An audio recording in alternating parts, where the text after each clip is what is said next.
থামে থামছে না প্রাণহানি, নতুন সংকট, পরীক্ষার কিট স্বল্পতা, মজুদ মাত্র কয়েকদিনের, এক সপ্তাহের মধ্যে সমাধানের আশা।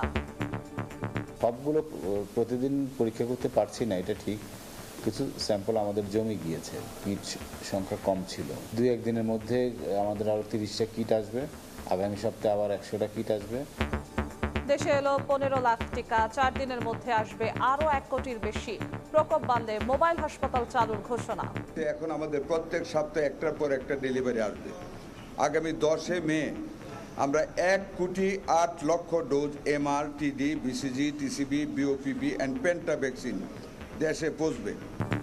পুশিন ঠেকাতে বিজেপিকে সতর্ক থাকার নির্দেশ স্বরাষ্ট্রমন্ত্রীর। প্রতিবেশী দেশের সঙ্গে স্থিতিশীল সম্পর্ক বজায় রাখতে চলছে কূটনৈতিক তৎপরতা, জানালেন মির্জা ফখরুল। মার্কিন বাণিজ্য চুক্তির প্রতি শ্রদ্ধাশীল সরকার, দেশের স্বার্থ রক্ষা করবেন প্রধানমন্ত্রী, জানালেন উপদেষ্টা। বাণিজ্য বাড়াতে সব দেশের সঙ্গেই চলছে আলোচনা। 2 সপ্তাহ পর হাওড়ে রোদের ঝলক, ধান শুকাতে ব্যস্ততা, এখনো ডুবে আছে হাজার হাজার হেক্টর জমি। শ্রমিক সংকটে সব ফসল তোলা অনিশ্চিত, নেই বড় বন্যার শঙ্কা। টাকা দিলেই সরকারি চাকরি, ফাঁদ পেতে প্রার্থী জোগাড়, প্রক্সি পরীক্ষা ও ডিভাইসে উত্তর সরবরাহের চুক্তি, জনপ্রতি হাতিয়ে নিচ্ছে 5 থেকে 20 লাখ টাকা, অধরা মূল হোতা।